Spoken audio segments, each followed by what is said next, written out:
જો હવે બહુ જ અગત્યનો સવાલ છે, ભારતમાં કૃષિ ક્ષેત્રે આવેલા સંસ્થાગત સુધારા અને બીજું ટેકનિકલ સુધારા, બેમાંથી એક પૂછાય અને 3 માર્કમાં પૂછાય છે.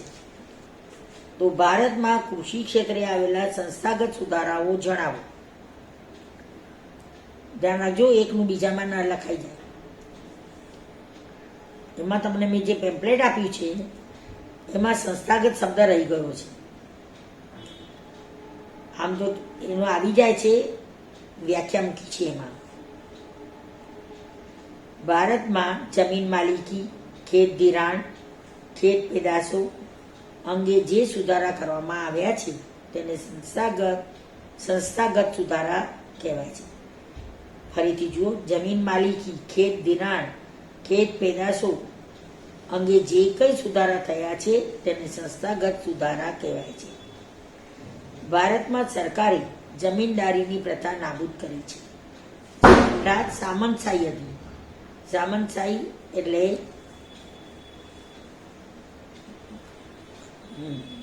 જમીન માલિકી.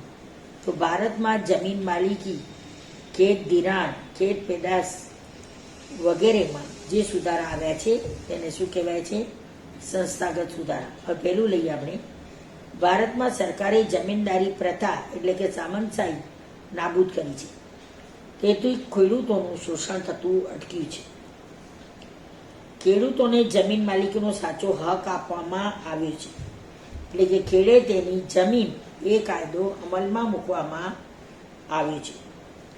સરકારે જમીન માલિકીની અસમાનતા દૂર કરવા માટે જમીન ટોચ મર્યાદાનો કાયદો અમલમાં મૂક્યો છે. કે વધારાની જમીન હોય તો સરકાર લઈ લે, જે નક્કી કરવામાં આવી છે એના આગળ.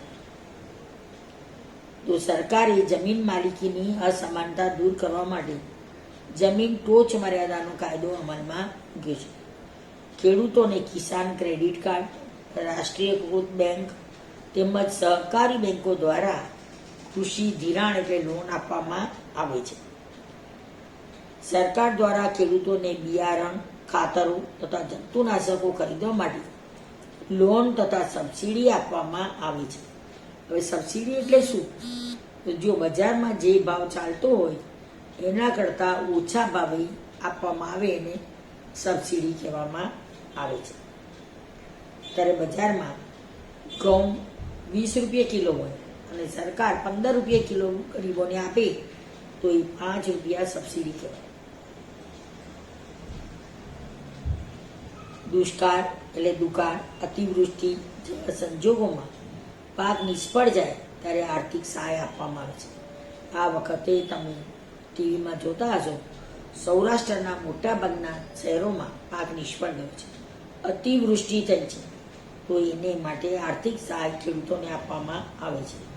પ્રધાનમંત્રી પાક વીમા યોજના દ્વારા ખેડૂતોને વીમાકીય રક્ષણ પૂરું પાડવામાં આવે છે.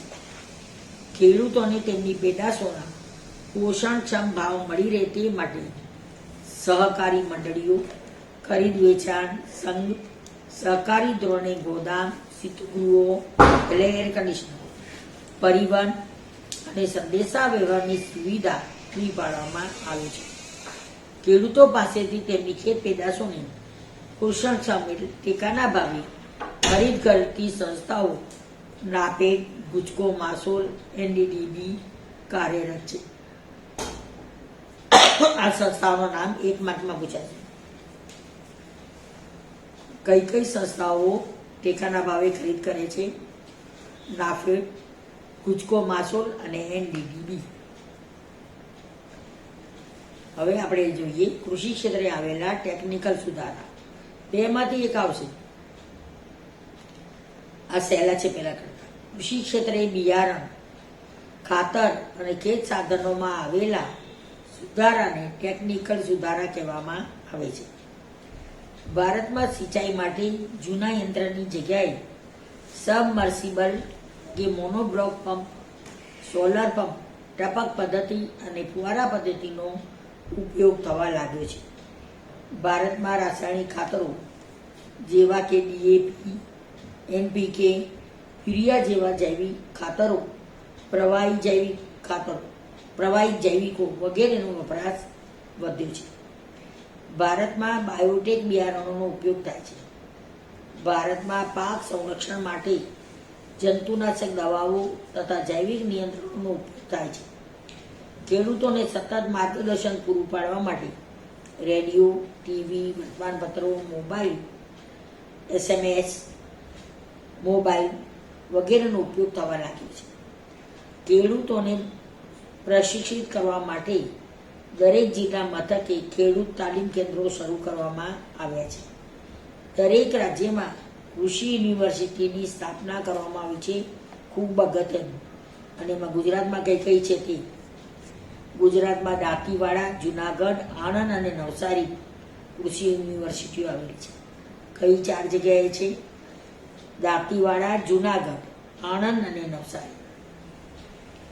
ભારતમાં ICAR અને DARE જેવી સંસ્થાઓ રાષ્ટ્રીય કક્ષાએ કાર્યરત છે, જે કૃષિ ક્ષેત્રે સંશોધન કરે છે. આ સવાલ પણ 1 માર્કમાં પૂછાય. કઈ 2 સંસ્થા છે? ICAR અને DARE. હવે 2 માર્કનો પ્રશ્ન છે, હરિયાળી ક્રાંતિ એટલે શું અને તેની અસરો જણાવો. સુધારેલા બિયારણો, રાસાયણિક ખાતરો, સિંચાઈની વધેલી સગવડો, પૂરતી વીજળી વ્યવસ્થા અને ખેડૂતોની મહેનતથી કૃષિ ઉત્પાદનમાં અસાધારણ વધારો થયો છે. લગભગ 4 ગણો વધારો થયો છે. તેને હરિયાળી ક્રાંતિ કહેવામાં આવે છે.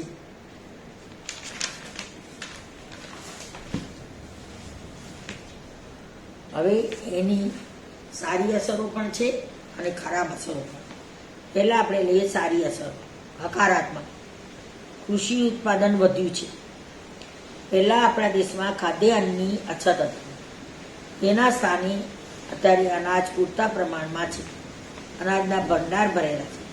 પહેલા આપણે બીજા દેશોમાંથી ઘઉંની આયાત કરતા હતા, અત્યારે નિકાસ કરીએ છીએ. પણ 2-3 વર્ષ સુધી દુષ્કાળ પડે પણ તેમનો સામનો આપણે કરી શકીએ છીએ. અન્ન ક્ષેત્રે આપણો દેશ ઘણો સ્વાવલંબી બન્યો છે. હવે નકારાત્મક ખરાબ અસરો કઈ છે? આજે આપણા દેશમાં રોકડિયા પાકોનું વાવેતર વધવા લાગ્યું છે. પરિણામે કઠોળ અને ધાન્ય પાકોનું વાવેતર અને ઉત્પાદન ઘટ્યું છે. જમીનની ફળદ્રુપતા ઘટી છે અને રાસાયણિક ખાતરો અને જંતુનાશકોના વપરાશને લીધે જમીનની ફળદ્રુપતા ઘટી છે અને માનવીના સ્વાસ્થ્ય માટે ખતરો ઊભો થયો છે. હવેનો પ્રશ્ન બહુ જ અગત્યનો, અવારનવાર પૂછાય છે, વધુમાં વધુ પૂછાય છે. ભારતના અર્થતંત્રમાં કૃષિનું યોગદાન વર્ણવો. યોગદાન એટલે ફાળો. ખૂબ સહેલો છે અને વારંવાર પૂછાય છે. બધાએ આ સવાલ તૈયાર કરી નાખો. કૃષિ ક્ષેત્ર ભારતમાં લગભગ 50% લોકોને રોજગારી પૂરી પડે છે. 50 થી 60% છે. કૃષિ ક્ષેત્ર ભારતમાં આગળ 60 આપ્યું છે, પાછળ 50 આપ્યું છે.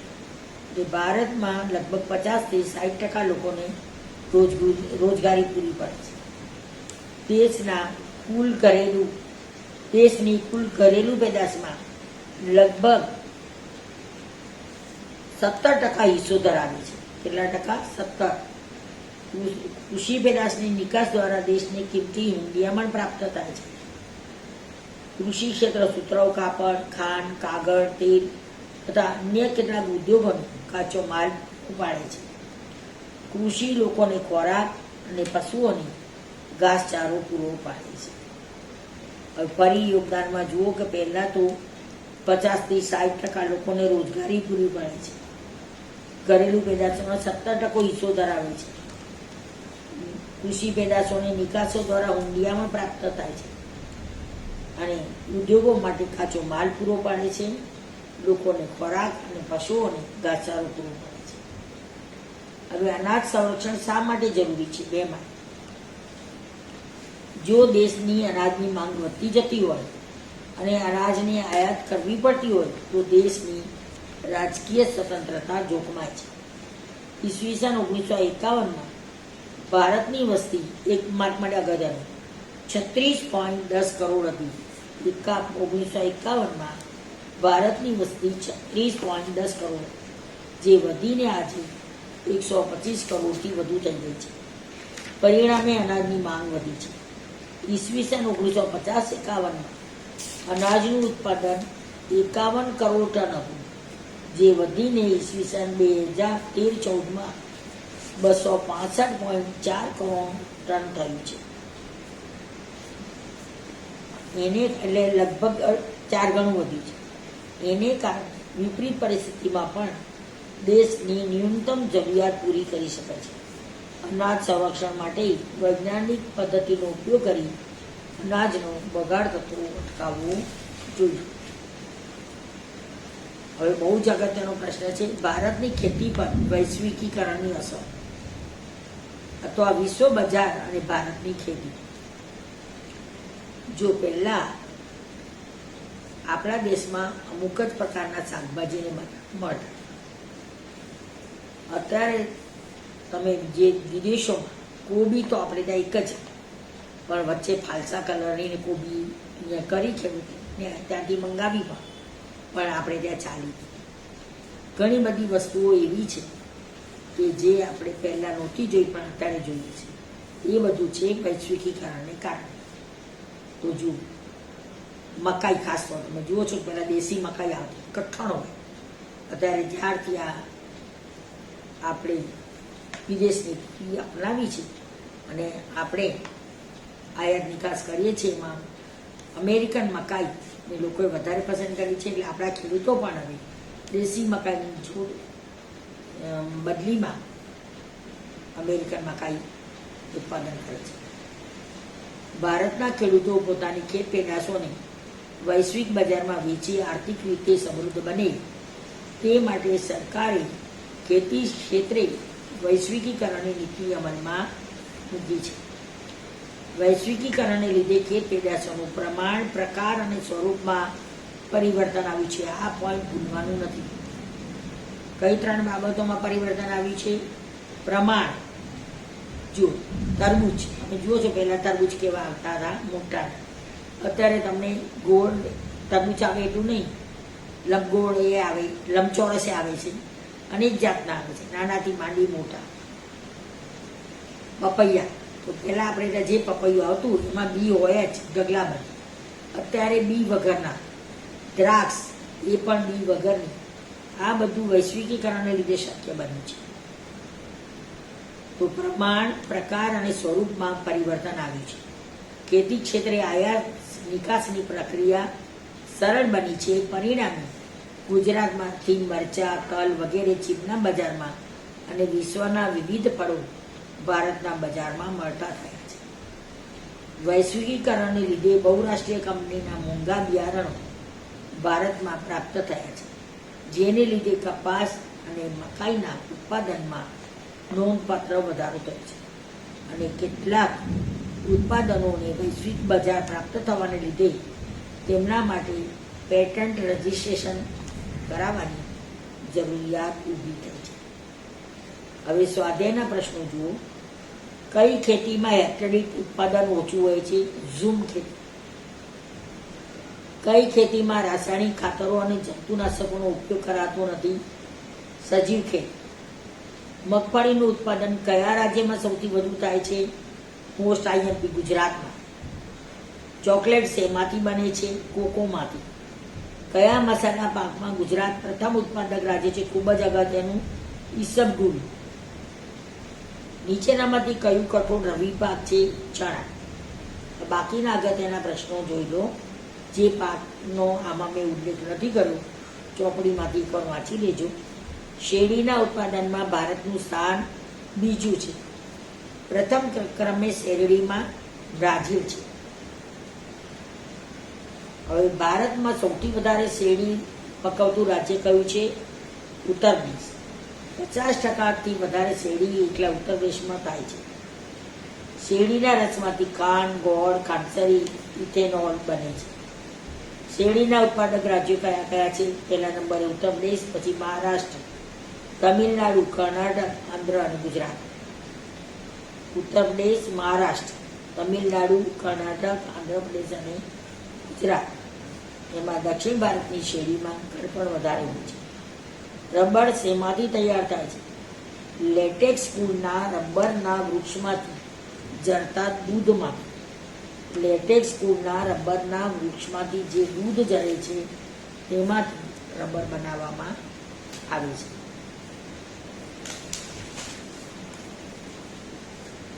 કયા પાક માટે આબોહવા કરતા જમીન વધુ નિર્ણાયક પરિબળ છે? બહુ જ અગત્યનું તમાકુ.